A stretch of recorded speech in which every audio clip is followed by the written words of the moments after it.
All right, so we're having a class for, about the government contracting and what we've gone over so far. Cancel this. We've gone over RFQ, RFP, right? Request for quote, request for proposal. We talked about SAM.gov. And on SAM.gov, you get a CAGE code, a commercial and government entity code. Again, this is being recorded right here on my cell phone. My cell phone's right here, okay? And then I'll put it on YouTube and I'll send it to you. Okay? All right. And then we talked about RFQ, RFP. We talked about NICS code, North American Industry Code Standard. So that's the 6-digit number for your code. Your cybersecurity NICS code is going to be, I'll tell you, because you're going to need that, right? So we're going to look that up. And while I looked that up, we talked about how the government doesn't want emails or phone calls, right? So there's a deadline for the bids. Deadline, email address of the point of contact, specifications, whether it's product or service, could be cybersecurity, could be laptops, could be desktops, right? And then what to send the government, by when, we know the deadline. They'll tell you no more than 10-page PDF, 12-point font. Email johnsmith@navy.mil by Friday at 5 o'clock or Thursday to it. You'll see it right there. We'll go over the, on SAM.gov. The cybersecurity NICS code is 541, 512. And it's called Computer System Design Service. And then there's 541519 is other computer related services. Here we go. 541511, development of custom security software applications. Here's cybersecurity. 541690 is technical consulting services, but it's cybersecurity is advisory and risk management services. Okay. All right.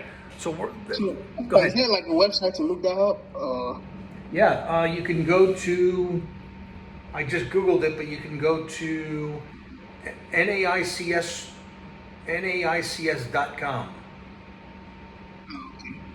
So I just put in Google, I put cybersecurity NAICS code.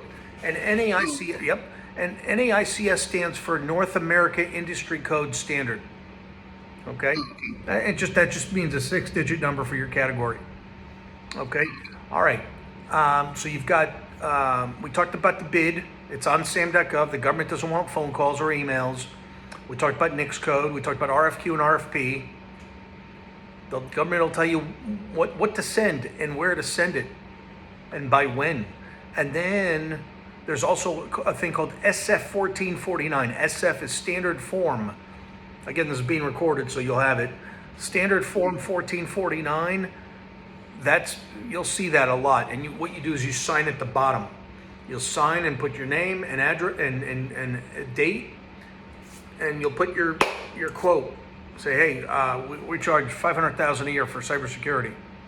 That's what you're looking for. Is you want to do cybersecurity for an Army or an Air Force base. Okay. All right. SAM.gov. Now, what you do is you want to go to contract opportunities, contracts, and then contract opportunities. I'm going to send you the 14 on-demand training videos so you can go over, and then if you got any questions. So this is just a first class, but we're going to cover a lot of ground here. We also do state, local, and education. So there's a couple other websites besides SAM.gov. There's DemandStar, there's OpenGov, and there's Bonfire. DemandStar, OpenGov, and Bonfire. And there you'll see most of the state, local, police, schools, airports, transportation authority, all that. Okay? All right. Let's go over the process. The process, it's 5 pieces. We're going to find a bid. I'll go over each one, and then we'll go deeper into each one. We want to find the bid. We want to create a proposal or quote, and then we want to submit. Those are the 3 up front. And then we want the back 2 is contract management and invoice. Okay? And under invoice, I'll get to it, is compliance, which is important for you, right? for everybody, but mainly cybersecurity, compliance and reporting. So let's talk about bid capture. That's the number one. You're looking for, what's the deadline? What do I need to send to who, by when? What do I need to send? When do I need to make a decision? So what I do, this is what I know we talked about it a little bit, but what I do, and jump in anytime if you got questions. Yeah. What I do is I look at about a week and a half, maybe a week out. So if I'm looking at stuff today, right? Today's Wednesday or Thursday for next week. That way I got a week to look at it, and plus I got a weekend in the middle, right? And it's due next Thursday or due next Friday, at least a week. I'm not going to look at something that's due tomorrow, right? And so then tomorrow I'm looking at stuff that's due July 3rd, which is Friday. There's not going to be a lot of stuff, obviously. So I'm going to look at July 4th, 5th, 6th is a Monday, July 6th, July 7th is a Tuesday. So I'm going to look at that, right? I could also look at, and this is important, and this is about bid capture. This is important to you, right? You do cybersecurity. So you're going to look at defense, right? Department of War. You're going to look at DARPA, right? You're going to look at defense, defense IT agencies. You might have to look at, so you could look at the agency also, not just all the bids, right? You're not looking at all, that way you don't have to look at bids from the VA, but VA's could be good for you too. You could look at DISA, DISA. We mentioned DARPA, which is Defense Advanced Research Projects Agency. You could look at Defense Counterintelligence and Security Agency. That's a good one. DCSA. And these are sub-agency under DoD, Department of Defense. Then there's KISA.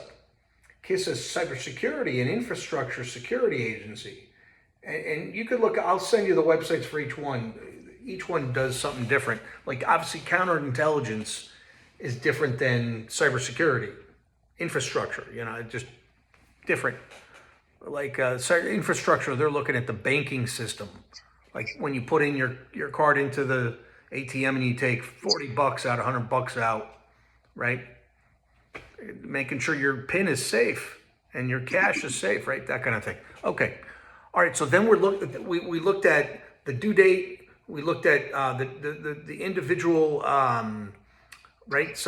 You want to target some of the agencies. Now what you want to look at is place of performance. That's another one under bid capture. Place of performance. All right.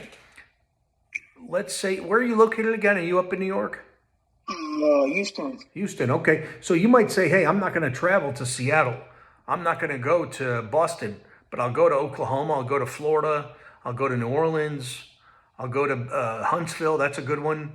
I'll go to New Mexico, maybe. Albuquerque's got a lot of government, but you're not going to do California. Maybe, I don't know, whatever. So you could look at place of performance on the left in sam.gov and say, I only want, there's plenty of business in Texas. You only want, you can go by state is what I'm saying. You can go by state. Okay. So that's place of performance. You can also look at the date. You say, hey, I want the bid that I'm looking at. I want the due date. There's my nuts. Anyway, I want the due date to be, the first due date to be July 7th, which is Tuesday, July 7th. And then after, between July 7th and July 30th. Right, and say, July 28th is a Tuesday, okay? So you could pick the date, the before and after. Okay, so you get the idea. We can go by NICS code, we could go by due date, we can go by place of performance, we could go by agency. You could look at FEMA if you wanted to, right? And that's just sam.gov. You could also on Bonfire and DemandStar and OpenGov, you could do the same thing. Now, their NICS codes are a little bit different, but what you do is you put in the keyword and you say, I want cybersecurity, and it'll list all the cybersecurity categories. Okay, so now let's change gears. Now you find the bid you like. You found a bid that's due next Friday, and it's a 10-page bid, and it's for cybersecurity for Kirtland Air Force Base in New Mexico, and you can be remote, and they're going to check that you're a U.S. citizen and all that good stuff, right? And you have a cage code. Great. They might even tell you a budget. Now, what do you do in the proposal? So I'm going to send you templates. All right, I'm going to send you the templates, and you'll take a look at them, and you start to fill them in. Let me talk about the bid itself, what a bid looks like. You got a cover page, you got your company information page, your name, your address, your email, your website, your cage code. Then you have a UEI number. It used to be a DUNS number. Now it's a UEI number. UEI stands for Unique Employee ID Number. Okay? And then you've got your set aside. What's a set aside? You're a small business. You're not woman owned, obviously.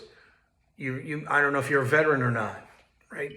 Okay, you're not a vet. Here's the set asides. There's woman owned, veteran owned, service disabled, veteran owned, 8A's minority status, hub zone, American Indian owned. And you could look that up on SBA, smallbusinessadministration.gov, SBA.gov. And what you do, you apply to be a minority-owned business or I don't think you're American Indian-owned, but let's say you were, then, okay, you're not. Minority. Okay, minority, right? Or maybe you're in a hub zone in Houston. A hub zone is historically underutilized business zone, okay? That means like up in like Cleveland, Buffalo, Detroit, there's a lot of where there used to be steel mills and auto manufacturing. They want businesses to come back there. So they make it a hub zone and say, hey, put your business here and we'll give you special treatment. So that's what they do. Okay. What else? So that's the set aside. And then submission. Make sure to, I like to submit a day or two early. At least a day or two early. You know what I mean? Because if there's a problem, let's say you've got something that's due Friday and you submit it Wednesday. So Wednesday, next week, and it's due next Friday. You'll get an email from the submission is 95% of the time is by email. You'll get an email from the contract manager, received, thanks. That's it. And what I do is I put it in a Google Sheets and say, let them call us. We're not going to bug them. We're not going to be pushy. We're not going to be salesy. Let them call us if they've got any questions, right? So I put it in Google Sheets. That's my suggestion. And then you just say thank you, and that's it. But if there's a problem, if they say, hey, you're missing a piece, you're missing a document, or you didn't put your terms. Let's talk about terms for a second. Terms are, let's say you bid on, say, 100 laptops, and your quote is $1,100 per unit, let's just say. Right? You sell on Amazon. So then your terms are going to be net 30. You're going to give the government 30-day credit, 30 days ARO. That means 30 days after receipt of orders when you're going to deliver. Those are your terms. Then it's FOB destination, free onboard destination. It means free shipping to your location in CONUS. Free FOB destination to CONUS, which stands for Continental US. So net 30 days, meaning 30 days ARO, meaning I'm going to deliver in the next 30 days from the day you give me the purchase order. Okay? And then I'm going to invoice you, and you've got to pay me within 30 days. Those are the terms to the government. That's what they want. So you give them that. Now, sometimes they say, hey, can you do net 45? You got to decide. Can you wait for them to pay you in the 45 days? Right? And then, what else? All products are, go ahead.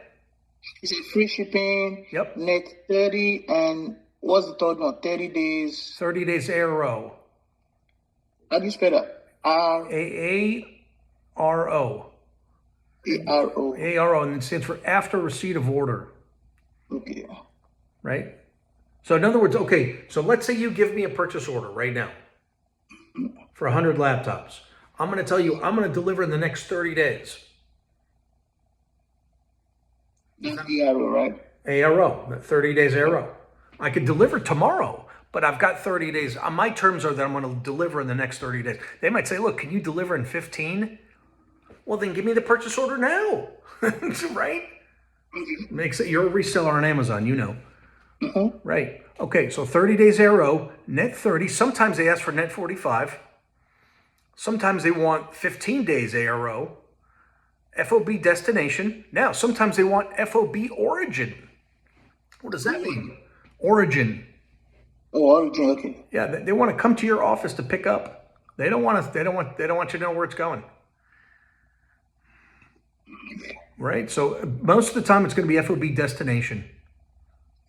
Now, it's extra if you want to ship. FOB destination, you ship it to them. Free Right, shipping. free shipping. And shipping's included in the price. Okay. It's not really free shipping, but it's kind of, right? Yeah. Right, so, okay, so FOB destination, 30 days ARO, net 30 terms. And then can you believe this? You have to say this in writing, in black and white.